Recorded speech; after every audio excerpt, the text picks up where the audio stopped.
yes, keep trying to use AI, but ask yourself, is this an 80% task that's going to drive 20% of my results? Or is this a 20% priority that'll drive 80% of my results? How many books do you think you've read over the course of your life? What percent of that collective knowledge do you think you can recall and apply right now? Yeah, maybe like 0.5%. And you've done pretty well on 0.5%. Pretty good. But this is the universal truth. We have gotten to where we are based on our ability to recall and apply the minority of what we have learned, which is insignificant compared to the knowledge of the world. When you're saying you're going to look for employees that have X, Y, and Z, like what are those exact skills that you're looking for? I am looking for somebody who is... Jeff, welcome to Mission Daily. Thanks so much for having me. I'm so glad to have you here in studio. It always makes it so much more fun having people in person, and you're already here in Austin, which makes it amazing. So I want to actually start probably a little different than maybe where you've started other interviews. I want to start around mindset and like unlearning things, because when I was thinking about the space that we're in today and thinking about the traditional education system, especially public schools, and how people are trained, and I know you've mentioned this before in other interviews of, you know, Industrial Revolution and the bell's ringing and I'm memorizing things and all my studies are compartmentalized into subject matter experts. Nothing's really connecting. Like we were trained, we and probably other people right now going through the system, very much trained in a way to work in a factory and to memorize things and get a job done and check the box. Yes. And so now we're entering into this new era. We've been in this new era, but I want to hear about like what things should people be unlearning? How do you need to shift your mindset to get into this world? Yeah, sure. So I think so many people are attached to the way that things used to be when they could be reimagining the way things can become and who they can become. When I think about most people in their work, you know, you wake up, you grab your phone, you check email, and then you get started and you go to your first meeting and you get out of your meeting and you got 5 minutes. So you check email and then somebody says, hey, you got a minute? And because you're a team player, you say, sure. And then you get to the end of the day knowing you were really, really, really busy, but questioning what you actually got done. Yep. That is normal. But I genuinely believe that things are going to shift here because so much of people's days currently is consumed with operational tasks that frankly, it's the 80% that only drives 20% of the results. AI can already augment or automate about half of what people do, especially in those tactical areas. This scares some people. I actually think it's fantastic news because what would it look like if you could actually be freed up to harness your strengths, focused on the priorities of your role in alignment with the goals of the company, and then be supercharged with AI? I think that's the world we're stepping into. Yeah, no, I mean, I'm very excited by it because I see it being like this creative revolution where now you can actually focus on what makes you human, but you have to have intentionality with your work. You have to be thoughtful with it. And I actually just wrote a whole post about this around how now, at least the spaces that I'm in, I feel like it's less about me asking team members or people I'm working with, did it get done? It's more of like, why did you do it that way? Why did you write it that way?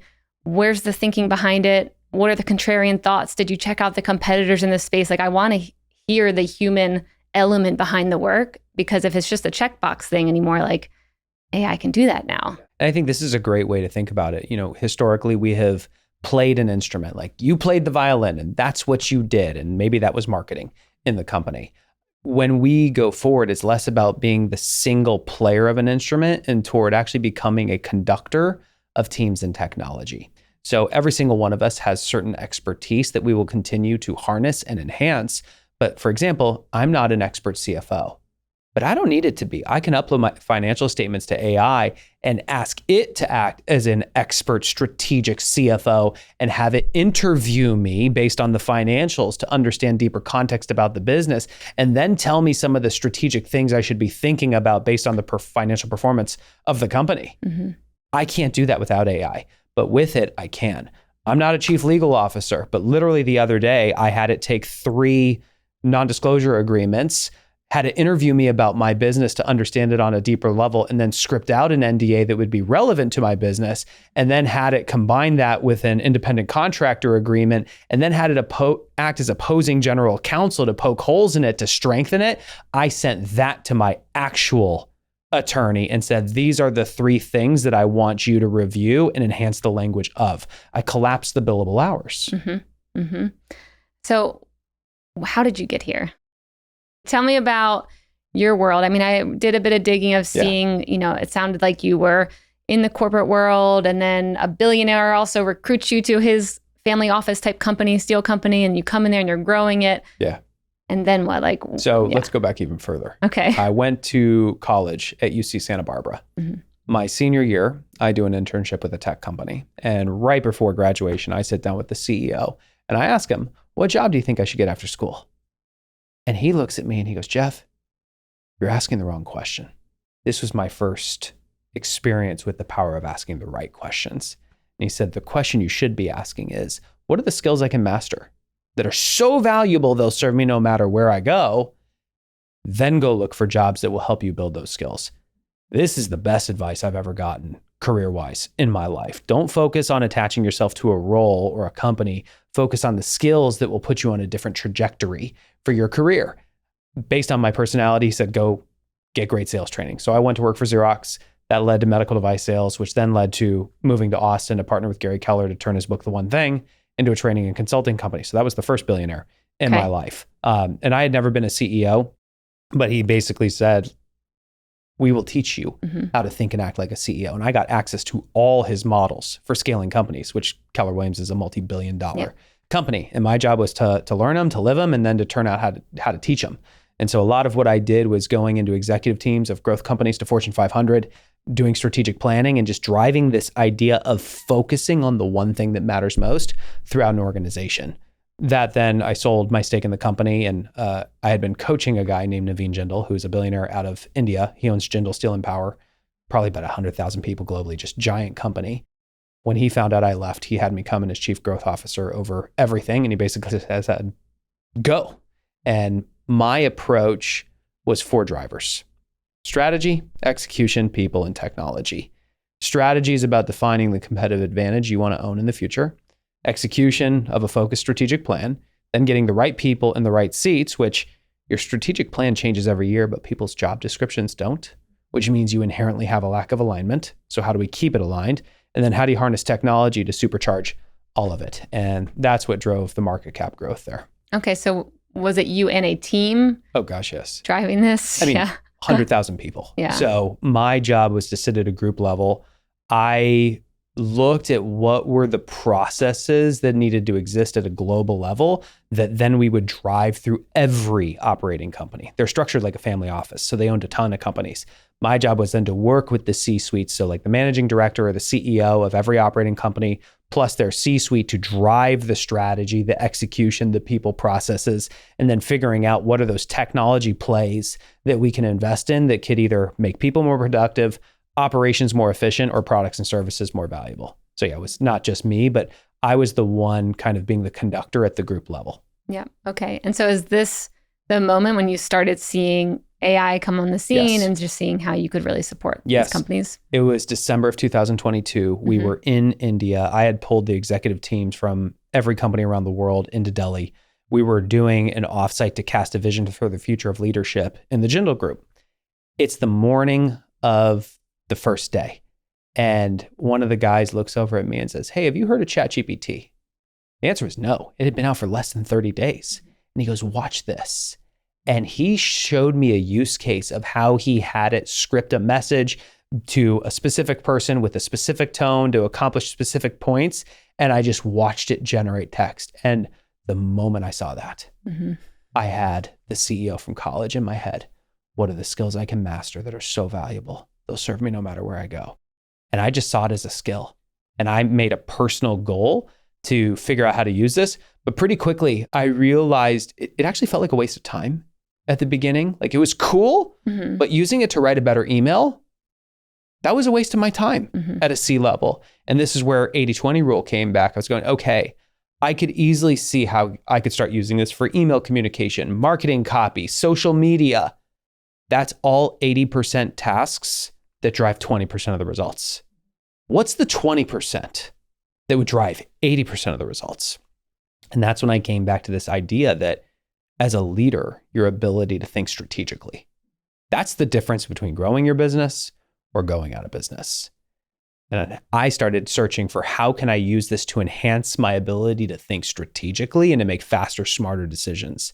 And it required shifting the way I viewed AI. Mm-hmm. A lot of people view it as a smart Google where they ask it questions and they expect answers, or they're treating it like an assistant to help them with their low value tasks. Mm-hmm. I didn't. I started to view it as my thought partner, with me as the thought leader. And this inherently required me to turn the tables to sharing my toughest problems with AI and asking it to interview me, mm-hmm. to help me think through the problems, to gain deeper context so it could then present non-obvious solutions or to give me feedback or to pressure test my thinking. That was a legitimate game changer. And it was one of my trips to India. I was going every quarter. I was at the chairman's house and I just made the case. I said, I really believe this is the future. And he said, I agree. And I said, I think we should drive this through the whole company. And he goes, I agree. I said, I think this is so important that you should own this as chairman of the board. And he goes, I disagree. How about you do it for me? Which was like a dream moment for me because I was like, oh my gosh, that's a big opportunity. So I immediately said yes. But when I left his house, I kind of had this crisis moment of, I'm not qualified mm-hmm. and I don't know what I'm doing. But this is when I had Gary Keller in my head.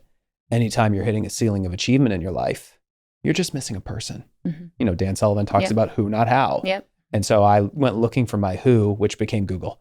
And we partnered with them. And now I was living at their headquarters in Delhi pretty much every quarter. And they taught me what the technology is, how you identify use cases, how you tune models. And eventually I saw a much bigger opportunity to write a book about it, The AI-Driven Leader, and to build my company, AI Leadership.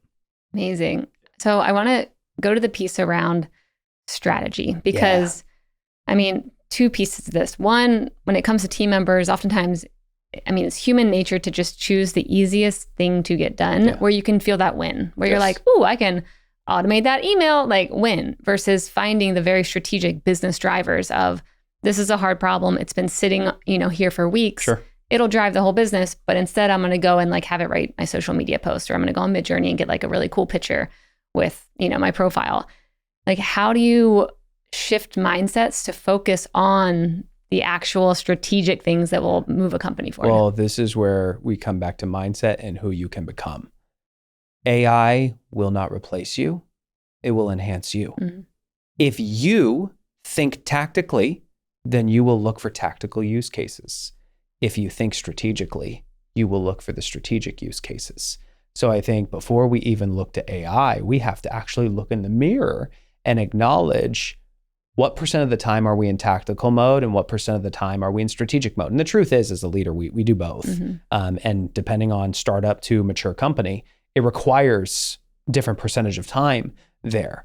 I think the mistake is people allow themselves to get stuck in operational overwhelm and they don't live enough at a level of strategic clarity. So my biggest challenge to people is to simply yes, keep trying to use AI, but ask yourself, is this an 80% task that's going to drive 20% of my results? Or is this a 20% priority that'll drive 80% of my results? Like strategic planning, performance reviews, hiring, problem solving. Like these are the types of things that, frankly, you think about on a weekly basis. Just use AI for it. Is there anything that I know you had these mentors around you, but are there other things that you explored to kind of get you thinking in this more strategic way? I believe you're the average of the 5 people you spend the most time with. I'm incredibly purposeful about my 5 and constantly evaluating my goals and then surrounding myself with people who have already achieved them.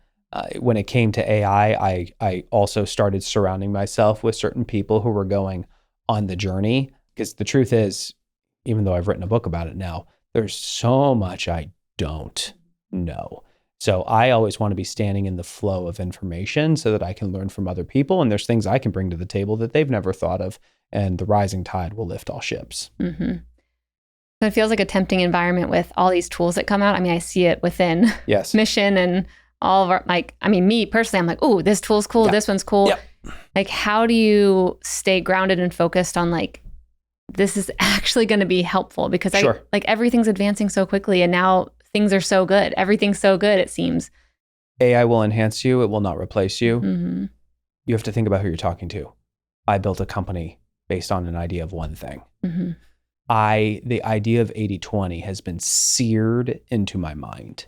So I very quickly, like even before I wrote the book or built the company, I took a step back and said, what are the things I want this to be about? What are the things I do not want it to be about? And I wanted to create something that was timeless when everything about it is timely. Mm-hmm. And so I made a very conscious choice that I am not going to spend too much time worrying about the latest and greatest tool, because the truth is, it really doesn't matter. Mm-hmm. It really doesn't matter. You're looking at incremental efficiency gains versus understanding what's the 20% of the technology in terms of using generative AI, and what are the 20% use cases that are going to drive 80% of my results. Now, I do listen to certain podcasts, subscribe to certain newsletters just to stay on top of things. But when it comes to actually diving into the different tools and whatnot, I don't, because frankly, it doesn't matter.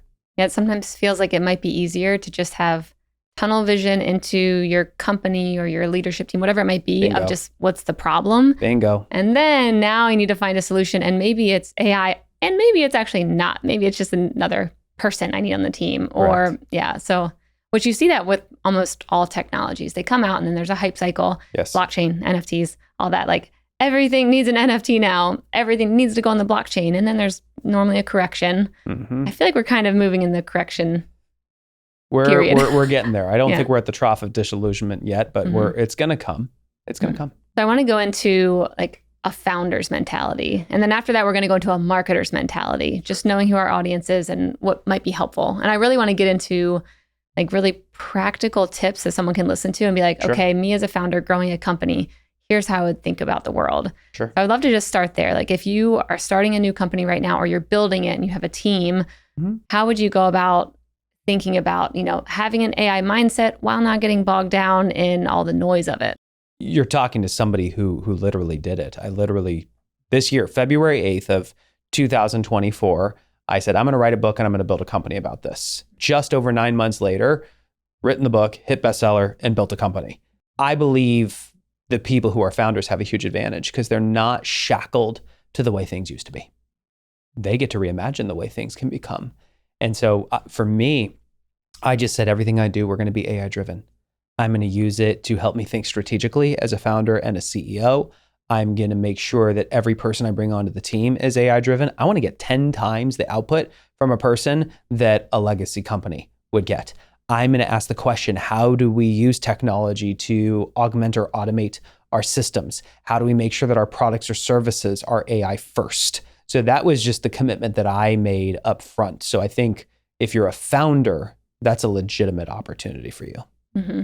Okay, so tell me about skills. When you're saying you're going to look for employees that have X, Y, and Z, like what are those exact skills that you're looking for? I am looking for somebody who is hungry, innovative, and coachable. Mm-hmm.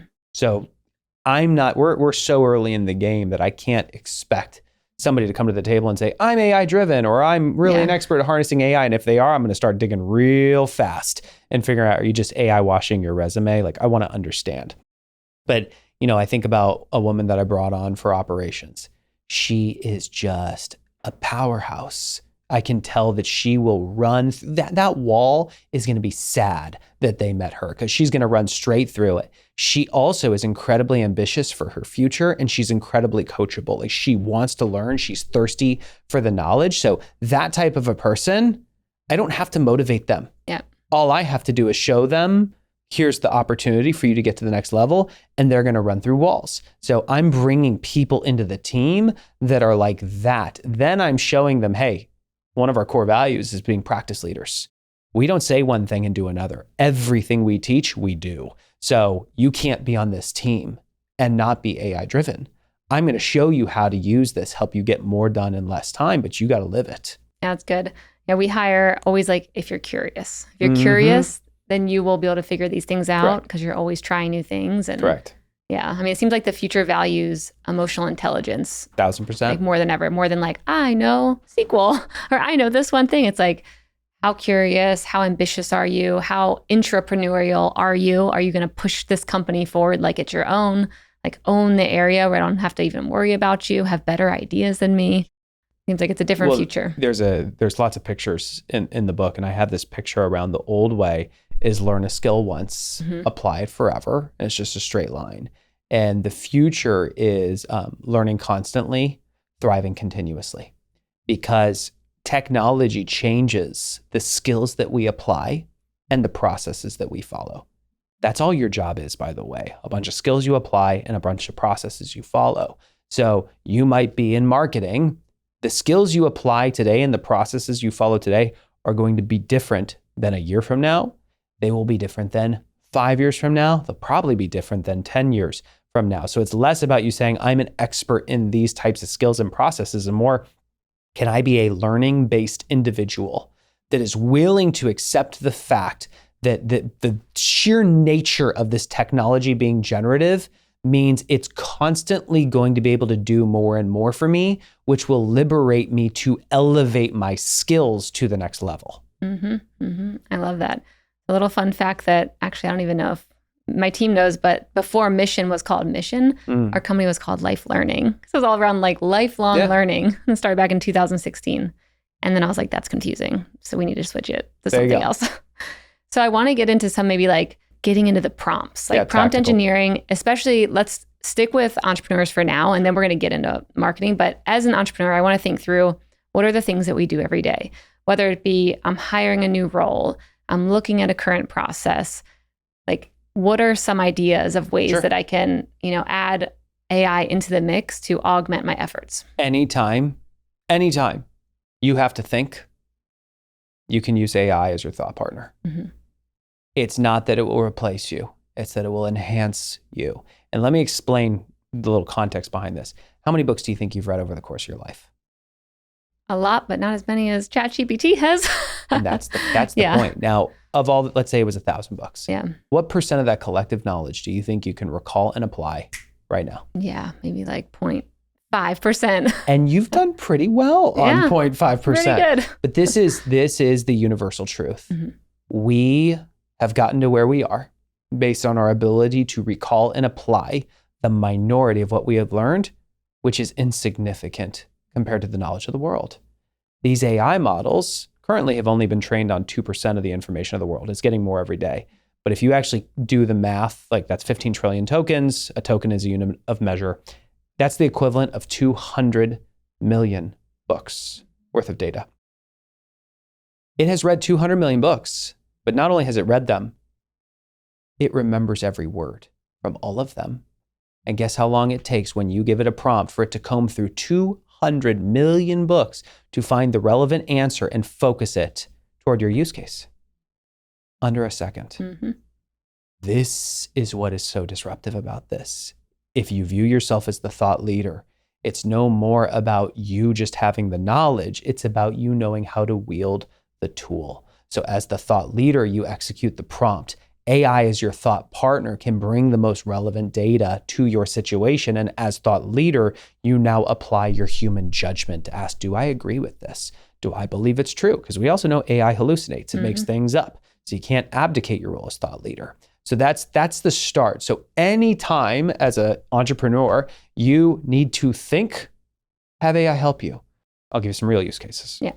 Yesterday, or 2 days ago, I had a 1 hour long drive to go do a workshop for a company. And we're in the middle of starting to build a tech product. And so I've assembled a team.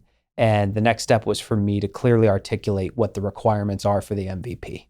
I've done a lot of thinking about this, but it's time to put it into a concise document that a tech team can take and make it real. So while I was driving, I went to ChatGPT and I clicked the little button to put it into voice mode. So now it just can talk to me while I drive. And I said, I want you to act as a chief product officer with expertise in building enterprise software. First and foremost, I want you to recall everything that I've talked about around the tech product and walk me through what you think it is. And I just wanted to see what foundation it had, and because I've used it a lot to help me get to this stage. And then I said, great, here's what you now need to know about this. And I just literally started brain dumping a bunch of other context and said, with that, as the chief product officer, conduct an interview of me. Interview me by asking one question at a time. This is important. If you don't say one at a time, it'll ask you 5 at once. That's not a conversation. One at a time, it becomes a conversation. Ask me one question at a time to gain the deeper context that you are going to need so that you can then create a structured outline that I can send to my real product team so that they can make this MVP real. And we had a 15-minute long conversation back and forth as it was asking me questions, and it's taking all these disparate ideas and then it's structured and said, great, based on this, here's the outline that I would present to your product team. And it just read it through and I'm going, oh man, it put my words together in a far more compelling and concise manner than I probably could have done on my own, or it would have taken me hours. By the time I got to my destination, I fired up the computer to see the actual text. I copied and pasted it into a Google Doc. I think I made 3 or 4 changes and I sent it to the team. Here's what was cool. One of the guys on my team is a former exec from Microsoft. So he has built a lot of their tech. I trust him in terms of what makes good software. He came back to me and he said, this is hands down the best doc of requirements I've ever seen in my career. Mm-hmm.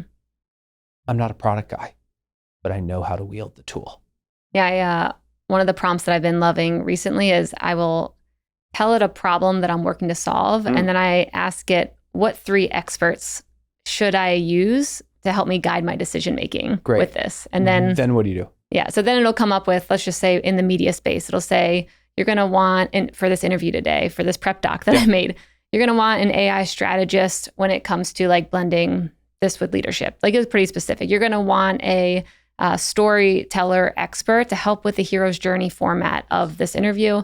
And you're going to want, maybe something around like social media. Do these 3 experts look good? And then after that, I ask it to ask me one-by-one questions to understand, like, what information do you as ChatGPT need to know as these 3 roles to build out the best prep document ever? What shift have you seen the moment you learned to assign a persona and have it interview you as that person to gain context to accomplish a task? Oh, I mean, it literally shifts it from being like, that's not helpful output to, oh, that's better than I could have even had. Correct. And at this point also, I've used it so much and I've used the voice mode. It knows my voice. So then I'm like, okay, great. Now put this in my voice based off what you know about me. Yes. And yeah, I think that's where a lot of people get it wrong, is that they just go in there, open up a new window, and they're like, make me a good prep doc for my interview today. Have you had to build a style guide for your voice yet? Oh, yeah. Yeah. Yep. I've built out some custom GPTs that help with that as well. And yeah, I mean, it's so helpful, but you have to ask the right questions. I mean, it's like going up to any human and you're like, hey, build this for me. And they're like, what are you talking about? Like, Correct. Who are you? What kind of like tonality do you want? What kind of information should I even pull? Yes. You have to ask the right questions, but I think that's where most people get caught up right now. So can I make this super actionable for people? Yeah. I'm gonna assume that they have not had any training on prompt engineering. Mm-hmm.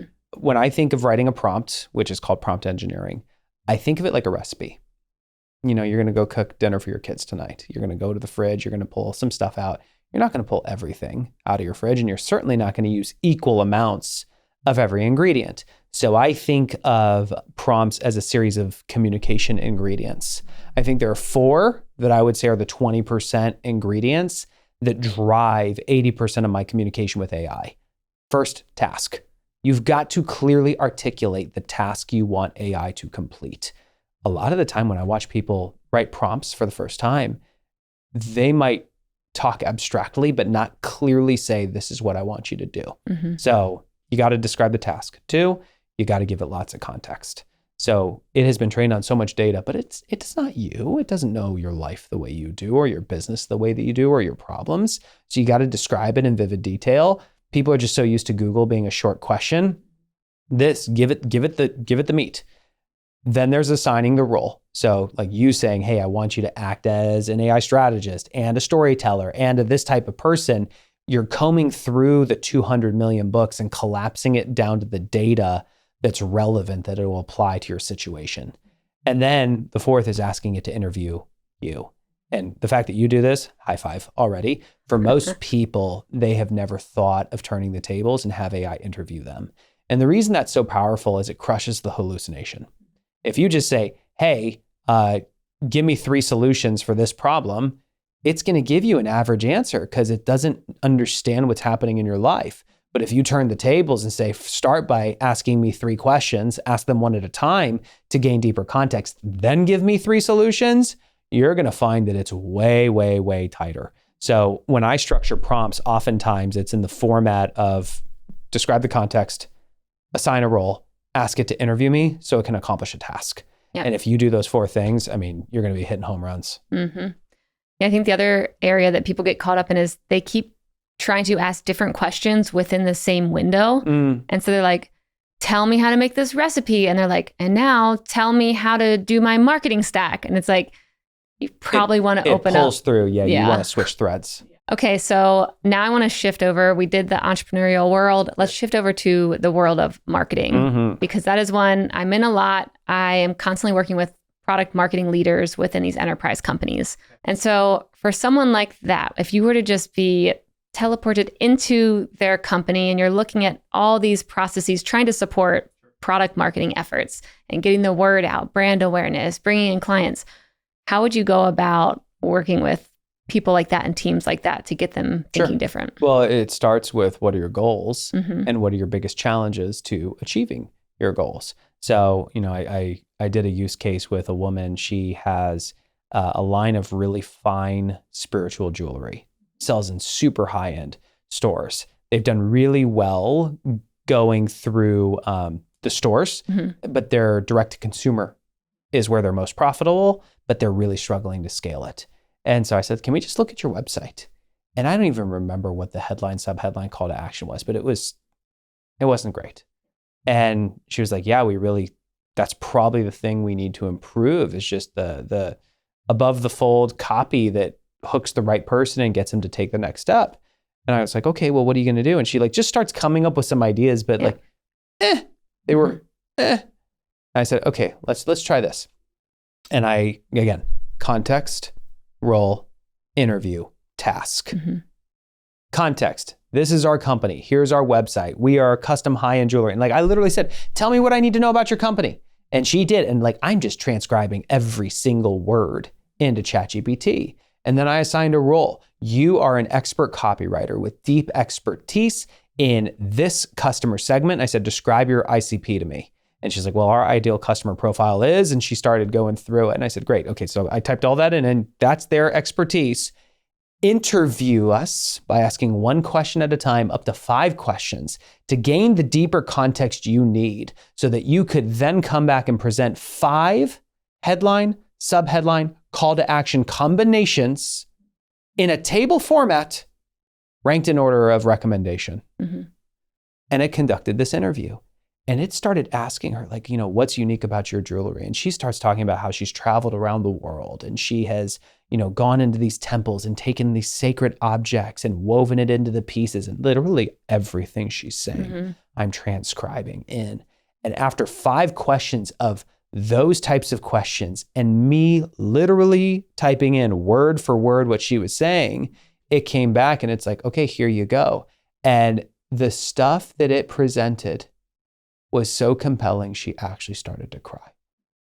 No one had ever been able to articulate, to put into words how she feels or how people feel when they wear the jewelry. Yeah, that's powerful. I think I also know this jewelry company. I'm like, ooh, I won't say them, but I think I know who they are. Wow, that's powerful. Okay, so coming up with marketing copy headline, to the point where it actually understands you. That's one amazing use case. Then there's the data side. Yeah. So I watched a guy, I actually talk about him in the book. I watched him do a use case. This was a fictitious use case. He made it up. He said, imagine that Disneyland called me and said, we need you to come up with a brief for a new theme park in Australia. He had found 40,000 TripAdvisor reviews of Disneyland. He had ethically sourced the data. He's like, okay, I've got this data. I need to use this to come up with a jobs to be done analysis showing the top reasons the customers choose Disney and the top pain points they have when they choose Disney that we need to know about, to come up with names for the theme park, to do competitive positioning around other theme parks in Australia, to do the full social media campaign with tweets, Facebook posts, images, the whole 9 yards. And he goes, if you were a traditional agency, how long would it take you to evaluate 40,000 reviews and put that data into all these different types of structures? The answer is probably 3 to 6 months. How much would you charge for that? I don't know, hundreds of thousands, millions of dollars, potentially. I watched him in 13 minutes go start to finish with the whole thing, starting with just pulling the CSV file into ChatGPT and saying, I need you to conduct a jobs to be done analysis outlining the top reasons people like Disneyland and the top reasons they don't based on this data. And I mean, it literally took it, 2 seconds to read 40,000 reviews and answer the question. And based on that to then say, great, now based on this, I want you to come up with 5 potential names for the theme park. We chose Disney Down Under. Great, based on this and combining that with the jobs to be done report, I need you to come up with social media campaigns for this. And then I watched him flip over to Adobe Firefly and say, I want you to create an image of a kangaroo on a roller coaster, but like it was done from a GoPro. And just generate this beautiful image, and just realizing that you suddenly have so many tools at your fingertips to collapse the time it takes to get things done. How do you, I mean, when thinking about these spaces, like many people will come in and they will learn it. Many people will be using the same prompts. How do you, I'm always thinking like, what's next? Like, how do you get this, how do you put yourself in a place where you can be having contrarian outputs or, thought perspective shifting mindsets coming out of it? Like, because to me right now, everything is on a path to become the same of the same of the same. Correct. Because everyone's using these same prompts and then they all learn it and then they're all using the same copy. And like, how do you stand out in this crowd? You wave the baton as the conductor and ask it to challenge you. So I talk about certain personas in my book. Like, I actually built an AI thought partner. So it's an AI engine tuned on the book and like 10 pages of custom instructions. In it, I built a profile for the challenger. This person is designed to be the devil's advocate. It's designed to ask you one question at a time to really pressure test your thinking. So it will simply do whatever you ask. If you ask it for ideas and you ask it to interview you, it's just going to reflect back ideas you already have. And I've watched people do where they go, well, I already thought of that. I'm going, well, did you tell it to help you find things you hadn't thought of? Oh, no. Okay, here's a real use case. I talk about this guy in the book. His name's Wyatt Graves. He's in a program I have called The Collective, which is like this executive network for AI-driven leaders. He has historically built a very successful business flipping houses. And so he did his strategic plan this time of year for next year on the goals that he wanted to achieve with his business in the context of a bigger vision for his life. And I said, is your plan done? He goes, yes. I said, have you used AI to bulletproof your plan? He goes, what do you mean? I said, okay, here's what I want you to do. I want you to copy and paste your strategic plan, or just drag the PDF or the file into ChatGPT. I then want you to tell it to act as an aggressive, growth-minded board member with deep expertise in strategic planning, but taking a contrarian view and really bulletproofing strategic plans, to interview you by asking one question at a time to really pressure test your thinking around this. Are you thinking big enough? Are you thinking too small? Is your focus divided? Are there things you're not thinking about that you should be thinking about? Are there things you're thinking about that you shouldn't be thinking about? Is there an easier path to achieve greater results in a fraction of the time to conduct this interview and then to give you feedback on what you like about the plan, what you don't like about the plan, and the top changes you should make to the plan? That was the prompt. That's good. And it started conducting an interview with him. And when it gave the feedback, this was amazing. It said, while your plan has the sufficiency to help you achieve your goals, it will actually violate the personal lifestyle that you want to live. Instead of continuing to flip houses, I actually suggest that you stop flipping houses altogether. And instead, focus on acquiring multifamily real estate and the service-based businesses surrounding them. And here's why. Wow. And that blew his mind because, again, he had been flipping houses and he wants to scale. So therefore, he should flip more houses. He had never considered that maybe should I stop flipping houses? And within the next 30 days, based off that one prompt, instead of getting another house under contract that would net him about $10,000, he got a building under contract that he instantly netted $1 million. Go ChatGPT. Off one prompt. Yeah. I had another one. I was facilitating an offsite for a company here a little over a month ago. This is a tech company. They do about $150 million a year in revenue. But last year they missed their numbers and they're venture backed. Their board was not happy. And the board basically said, you don't get to miss again. And this next year, you have to grow top line by 30%. That's a big number. Yeah. That's taking them from 150 million to 195 million top line recognized in the next 12 months. And when I walked into the room, the general consensus was, it's impossible. The CEO goes, guys, I hear you. The goal is 30% growth. And I looked at him, I said, sorry, it's not.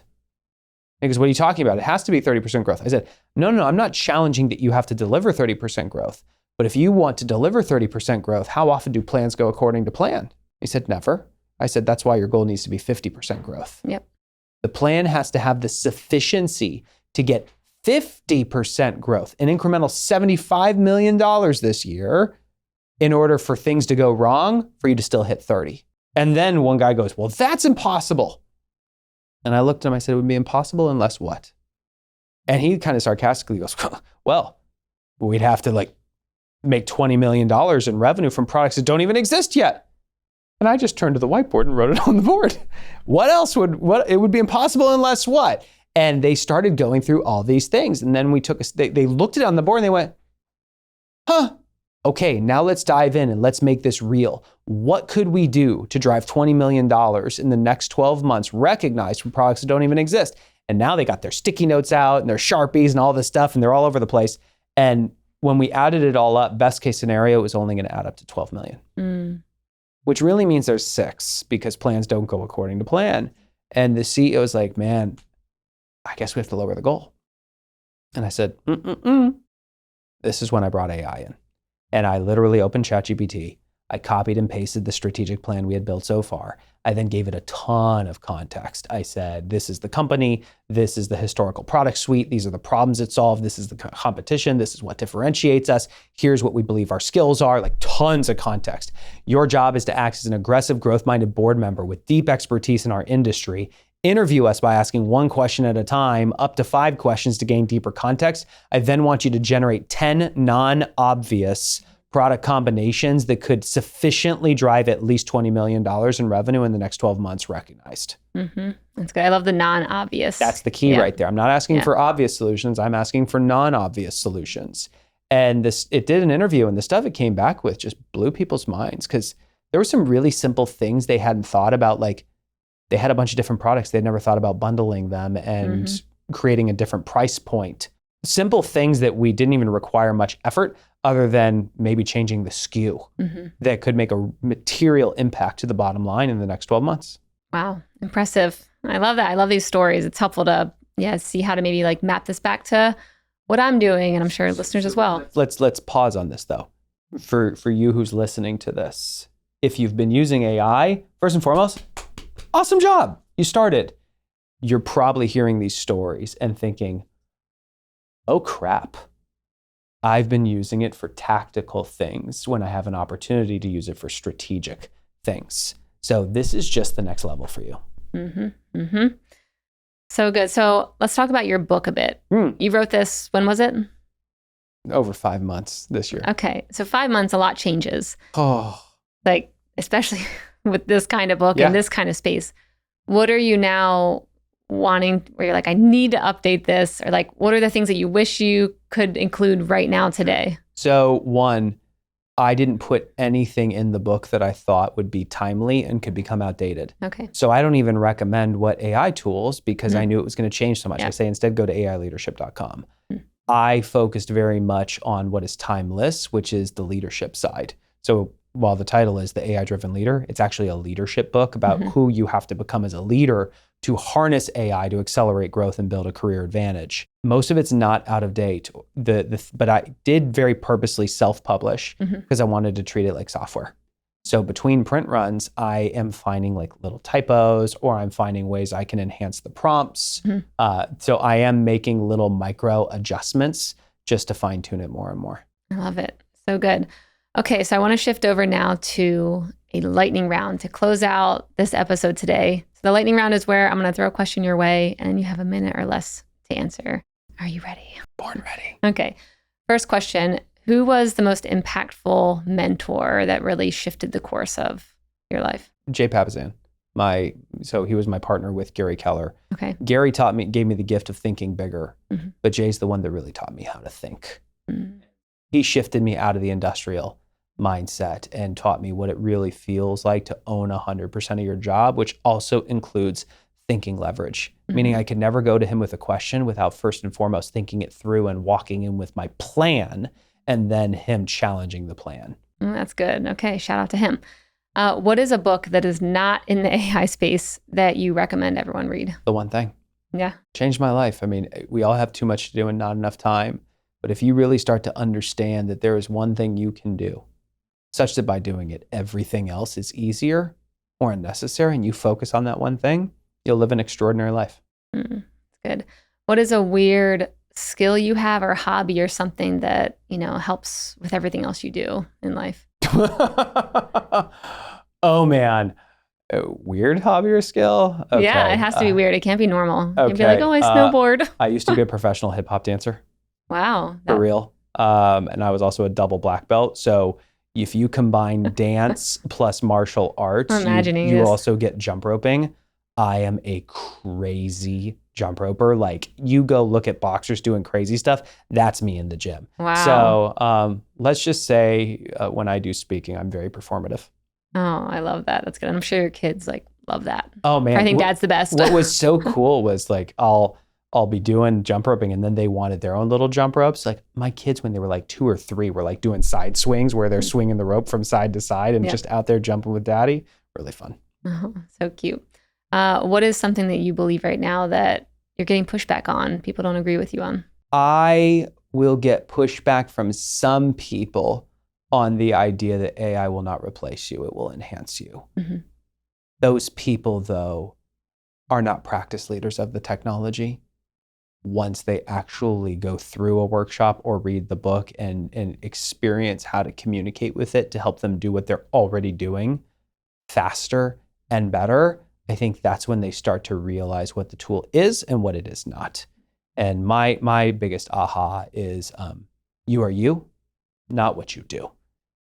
AI can replace a lot of what you do, but it will enhance who you are. Well, Geoff, thank you for coming into studio today and coming on Mission Daily. Where can people learn more about your work and your book and anything else? So the book, The AI-Driven Leader, it's on Amazon, hardcover, Kindle, audiobook. It's actually me reading it, so I get to whisper sweet nothings to you while you go to sleep. Amazing. The website is aileadership.com, and I do have a podcast, at least a trailer up right now for The AI-Driven Leader, so more will be coming next year on that. Awesome. Thank you so much.